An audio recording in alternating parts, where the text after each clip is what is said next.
Cyril Hanouna, un nom que toute personne suivant la télévision française connaît bien. Il n'est pas seulement un animateur ou un présentateur, il est un véritable phénomène télévisuel. Mais en même temps, il est aussi l'une des figures les plus controversées de l'industrie du divertissement. Avec son style direct, qui dépasse parfois les limites, Hanouna a construit le succès de Touche pas à mon poste. Mais ce succès s'est accompagné d'innombrables turbulences, confrontations explosives, déclarations chocs et une série de sanctions lourdes. Et maintenant, à 50 ans, Cyril Hanouna a finalement admis ce que le public soupçonnait depuis longtemps. Mais une question demeure. Qu'a-t-il avoué? Et comment cela va-t-il affecter sa carrière? Découvrons ensemble toute la vérité. L'ascension d'un géant de la télévision. Cyril Hanouna est né le 23 septembre 1974 à Paris, dans une famille d'origine tunisienne. Ses débuts dans l'industrie médiatique étaient loin d'être prestigieux. Il a commencé comme scénariste pour diverses émissions de télévision, se forgeant progressivement une réputation dans l'ombre. Parallèlement, il animait de petites émissions de radio où il a développé son style énergique et humoristique qui deviendra sa marque de fabrique. Ses premières expériences ont façonné sa capacité à captiver le public, mais il lui faudra encore plusieurs années avant de véritablement percer dans le paysage audiovisuel français. Au début des années 2000, Hanouna a connu ses premiers succès télévisuels en animant des émissions de divertissement, principalement sur des chaînes de niche. Son humour décalé et son caractère imprévisible le distinguaient déjà des autres animateurs, mais il restait encore un inconnu du grand public. Cependant, il accumulait de l'expérience et se construisait une réputation d'animateur prêt à prendre des risques et à repousser les limites du format télévisuel classique. Durant cette période, il a travaillé sur des émissions comme La Grosse Émission et Les Enfants de la télé, où il a su démontrer son talent pour l'humour et sa capacité à dynamiser les conversations. Bien que ces programmes lui aient offert une visibilité, il était encore en quête de la plateforme idéale pour marquer les esprits. Tout a changé en 2010, lorsqu'il est devenu l'animateur de Touche pas à mon poste, TPMP. D'abord diffusé sur France 4 avant de passer sur D8, puis rebaptisé C8, l'émission a rapidement gagné en popularité. Contrairement aux talk-shows traditionnels qui suivaient un format rigide, TPMP misait sur la spontanéité, l'humour et la controverse. Le concept était simple: commenter l'actualité télévisuelle, inviter des célébrités et créer une ambiance décontractée et amusante. Mais sous la direction de Hanouna, l'émission a pris une toute autre dimension. L'ascension de TPMP a été alimentée par le style unique d'animation de Hanouna, son énergie débordante, ses coups de folie imprévisibles et son talent pour générer des moments viraux. Son interaction avec les chroniqueurs et les invités était tout sauf conventionnelle. Il favorisait les débats non scénarisés, les discussions houleuses et les blagues qui pouvaient parfois aller trop loin. Au milieu des années 2010, TPMP était devenu l'un des programmes les plus regardés en France, attirant chaque soir des millions de téléspectateurs. Hanouna, lui, était devenu une icône du petit écran, connu pour sa capacité à capter l'attention et à créer des instants télévisuels inoubliables. L'un des éléments clés de son succès résidait dans sa maîtrise du chaos contrôlé. Il avait compris que le public recherchait des émotions fortes et des rebondissements, et il a donc sciemment instauré un climat où tout pouvait arriver. Plutôt que de mener des interviews classiques, TPMP proposait des débats passionnés, des confrontations imprévues et des révélations chocs. Hanouna n'hésitait pas à bousculer ses invités, les poussant parfois dans leur retranchement. Il critiquait ouvertement les célébrités, les hommes politiques et même ses collègues du monde de la télévision, rendant le programme imprévisible et captivant. Son humour, adoré par une partie du public, était aussi souvent sujet à controverse.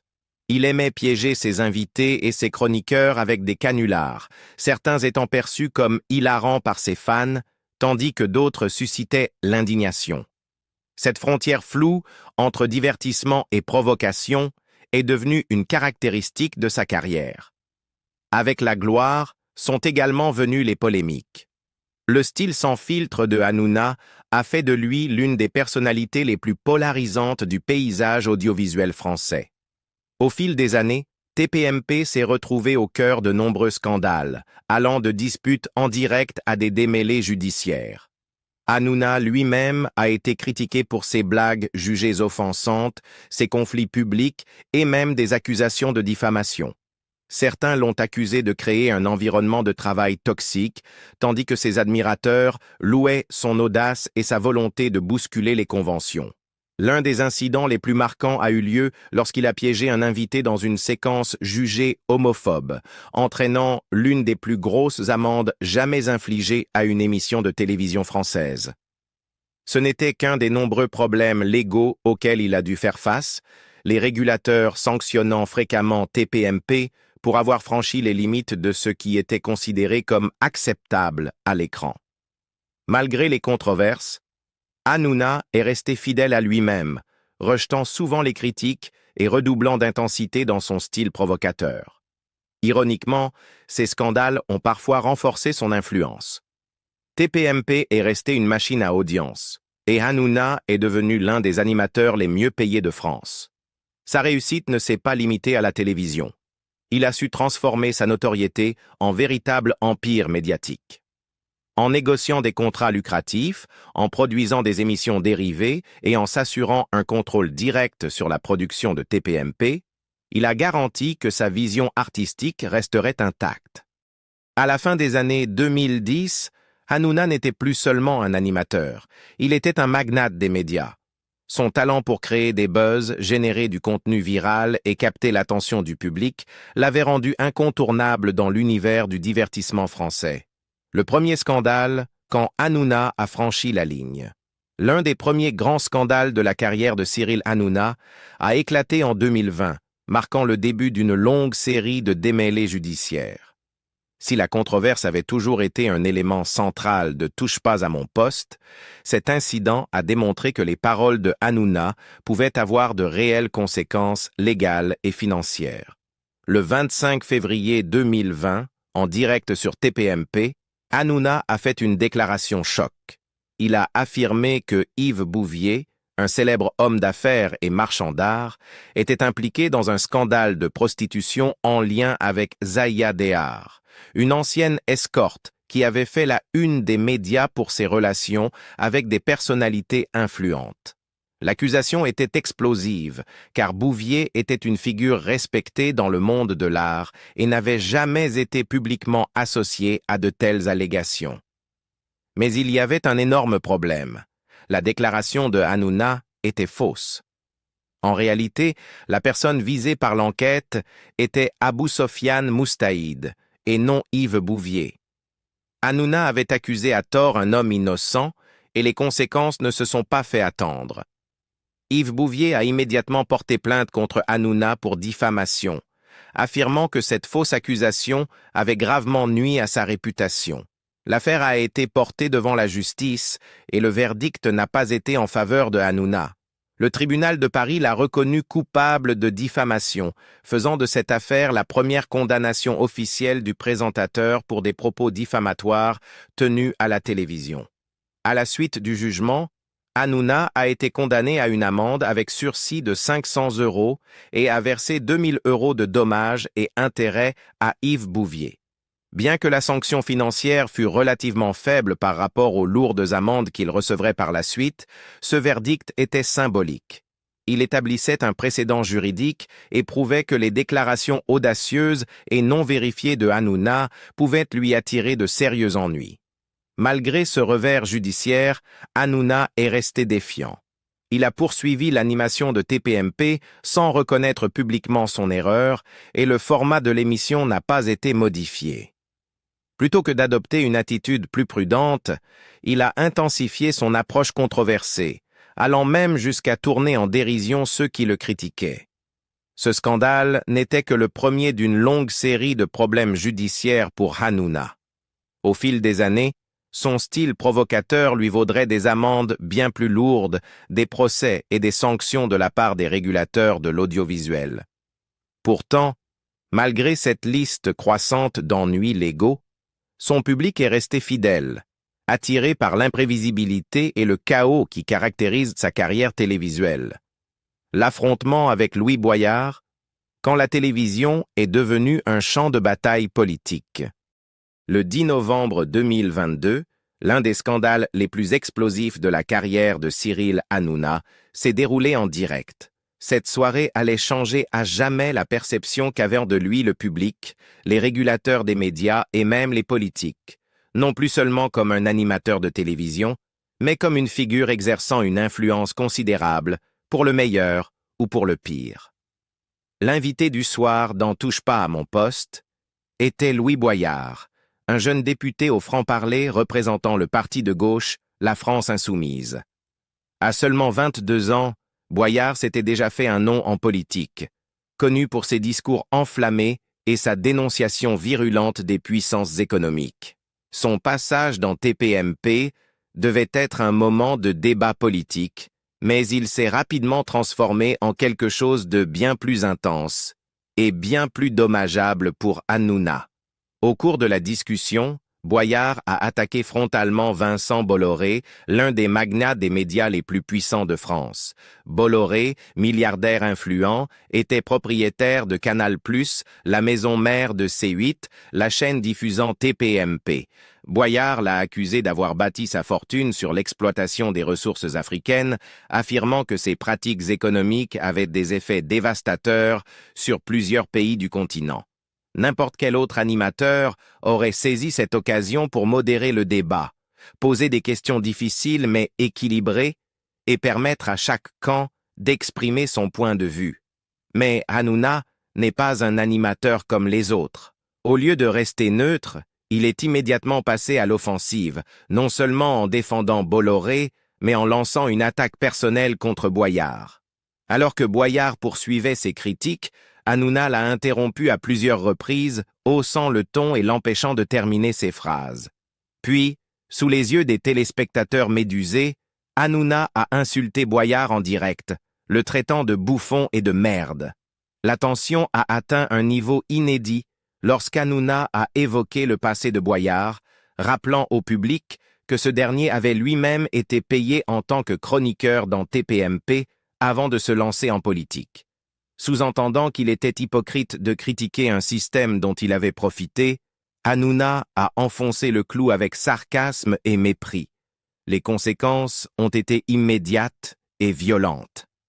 L'affrontement a déclenché une vague d'indignation nationale, beaucoup accusant Hanouna de transformer son émission en règlement de compte personnel au service d'intérêts financiers. Quelques jours plus tard, Boyard a porté plainte contre Hanouna pour injure publique, affirmant qu'un animateur ne pouvait pas se permettre d'humilier un élu sur une chaîne nationale. La justice a tranché en faveur de Boyard et a condamné Hanouna à lui verser 4 000 € de dommages et intérêts. Mais le coup le plus dur n'est pas venu pour Hanouna lui-même, mais pour C8. Le Conseil supérieur de l'audiovisuel a ouvert une enquête sur l'incident. Après analyse des images, le CSA a estimé que le comportement d'Hanouna avait dépassé les limites de l'acceptable et a infligé à C8 une amende historique de 3,5 millions d'euros, la plus lourde sanction jamais imposée dans l'histoire de la télévision française. Ce scandale a marqué un tournant dans la carrière de Cyril Hanouna. Il ne s'agissait plus simplement de polémique ou d'humour provocateur, c'était la preuve qu'il avait perdu le contrôle. Il était passé du statut d'amuseur public à celui d'agitateur politique, dont les prises de position pouvaient provoquer des batailles judiciaires, des sanctions financières et des divisions profondes dans le paysage médiatique. Malgré tout, Hanouna est resté défiant. Il a refusé de s'excuser et a continué à défendre son comportement, mais l'incident a laissé une tache indélébile sur sa réputation. Pour beaucoup, il n'était plus seulement un animateur controversé. Il était devenu un risque. Le scandale des théories du complot, quand TPMP est devenu un terrain de jeu pour la désinformation. Début 2023, touche pas à mon poste. Était déjà tristement célèbre pour ses polémiques incessantes, ses débats enflammés et ses scandales à répétition. Mais le 9 mars 2023, l'émission a franchi un cap inédit. Un moment qui allait ancrer définitivement sa réputation de plateforme de théorie du complot non vérifié et de désinformation dangereuse. Ce soir-là, Cyril Hanouna recevait Gérard Fauré comme invité. Fauré, qui se présentait comme un ancien baron de la drogue, prétendait depuis longtemps détenir des secrets sur les cercles d'élite de Paris. Personnage controversé, il s'était fait connaître pour ses accusations spectaculaires contre des politiciens, des célébrités et des hommes d'affaires influents. Mais ce qu'il allait dire sur TPMP ce soir-là dépasserait de loin tout ce qu'il avait affirmé auparavant. Au cours de l'émission, Fauré a commencé à promouvoir l'une des théories du complot les plus sordides de notre époque, la théorie de l'adrénochrome. Selon cette allégation totalement infondée et largement discréditée, des membres de l'élite mondiale prélèveraient le sang d'enfants pour en extraire de l'adrénochrome, une substance censée leur conférer une jeunesse éternelle et une énergie surnaturelle. Cette théorie, popularisée par des cercles complotistes d'extrême droite, notamment parmi les partisans de QAnon aux États-Unis, n'a aucun fondement scientifique et a été maintes fois réfutée comme étant une pure invention. Mais la situation est devenue encore plus alarmante lorsque Fauré est allé plus loin. Il a accusé plusieurs personnalités publiques de haut rang, des politiciens, des célébrités et des dirigeants d'entreprises, d'être impliqués dans la consommation de drogue, le trafic et même la pédophilie. Il n'a apporté aucune preuve pour étayer ces affirmations, mais ces accusations avaient un poids considérable, simplement parce qu'elles étaient diffusées devant des millions de téléspectateurs sur une chaîne de télévision grand public. Dans une émission responsable, un animateur digne de ce nom aurait immédiatement coupé court à de telles allégations, exigé des preuves ou, à tout le moins, pris ses distances avec les propos de son invité. Mais Cyril Hanouna n'a rien fait de tout cela. Il n'a ni interrompu Fauré, ni contesté ses déclarations. Au contraire, il a laissé la conversation suivre son cours, offrant ainsi à son invité une tribune libre pour propager des thèses complotistes à une audience nationale. Son absence de réaction a été interprétée par beaucoup comme une approbation tacite, rendant TPMP complice de la diffusion de fausses informations dangereuses. L'indignation a été immédiate et massive. Les critiques, les journalistes et les organismes de surveillance des médias ont dénoncé l'irresponsabilité de TPMP, accusant l'émission de se transformer en un espace de spéculation incontrôlée et de désinformation toxique. Sur les réseaux sociaux, les internautes ont exprimé leur colère, réclamant des mesures plus strictes contre ce type de contenu. Le Conseil supérieur de l'audiovisuel, le régulateur des médias en France, n'a pas tardé à réagir. Après avoir examiné l'épisode, il a infligé une amende de 500 000 € à C8, la chaîne diffusant TPMP. Ce n'était pas la première sanction contre l'émission, mais c'était un nouveau coup dur pour sa crédibilité. Bien plus qu'une simple pénalité financière, cet incident a porté un coup sévère à l'image publique de TPMP. L'émission avait toujours été controversée, mais elle était désormais perçue comme un vecteur de fausses informations et de propagande dangereuse. Quant à Cyril Hanouna, longtemps vu comme un animateur rebelle et divertissant, il était désormais considéré par beaucoup comme un facilitateur de désinformation. Ce scandale a laissé une empreinte profonde sur TPMP. Si l'émission a continué à être diffusée, il est devenu évident que la dérive incontrôlée d'Hanouna l'entraînait, lui et son programme, sur un terrain de plus en plus périlleux. Qu'a finalement avoué Cyril Hanouna? Après des années de controverses, de scandales à répétition et de critiques de plus en plus nombreuses, Cyril Hanouna semble enfin avoir pris conscience d'une réalité que beaucoup soupçonnaient déjà, y compris certains de ses plus fidèles téléspectateurs. Il n'a plus le contrôle de son propre show. Pendant plus d'une décennie, Touche pas à mon poste a prospéré grâce au chaos. C'était l'émission où aucun sujet n'était tabou, où aucun invité n'était à l'abri d'une confrontation, et où Hanouna, autoproclamé roi de la télévision française, imposait ses propres règles. Mais ces dernières années, la recette qui l'a rendu célèbre s'est retournée contre lui. Les déclarations choc et les provocations qui attiraient autrefois des millions de téléspectateurs ont fini par ternir son image, transformant cet intouchable géant des médias en l'une des figures les plus clivantes du paysage audiovisuel français. Bien qu'Hanouna n'ait jamais explicitement reconnu ses erreurs, ses récentes décisions en disent long. Son style d'animation, autrefois sans concession, s'est nettement adouci. Les débats explosifs qui faisaient la marque de fabrique de TPMP sont désormais plus rares, et les affrontements spectaculaires entre invités se font plus discrets. L'émission adopte aujourd'hui un ton plus maîtrisé, mettant davantage l'accent sur le divertissement léger plutôt que sur les polémiques politiques. Le changement est évident. Hanouna tente de reprendre la main avant qu'il ne soit trop tard. Mais la vraie question est-ce suffisant? Pendant des années, Hanouna a bâti son empire sur les mêmes excès qui risquent aujourd'hui de le faire s'effondrer. Son goût pour la provocation et son aptitude à susciter l'indignation ont fait de lui un titan du petit écran. Mais alors que l'opinion publique évolue et que les instances de régulation se montrent plus sévères, les méthodes qui lui assuraient autrefois le succès deviennent de véritables dangers.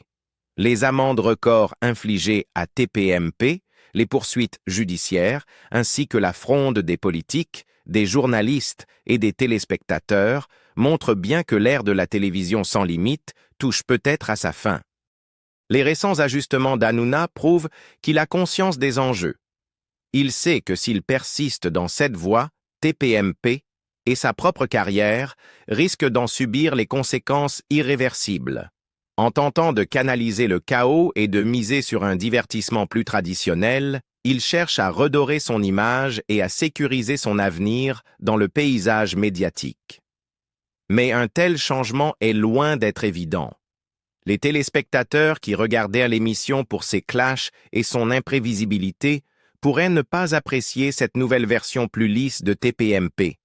Par ailleurs, les nombreuses polémiques du passé ont laissé une trace indélébile sur l'image d'Hanouna, une image qui ne sera pas si facile à effacer.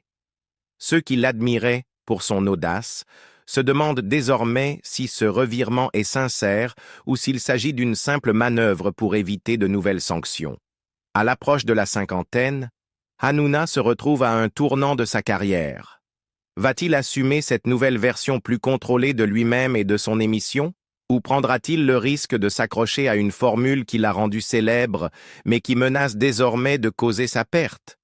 Une chose est sûre, Cyril Hanouna n'est plus intouchable, et pour la première fois, il en est conscient. Qu'il change ou non, il restera l'une des figures les plus controversées de la télévision française. Pour certains, il est un génie des médias. Pour d'autres, il est celui qui a franchi trop de limites. Alors, Hanouna parviendra-t-il à garder le contrôle ou est-il en train de précipiter sa propre chute? Dites-nous ce que vous en pensez.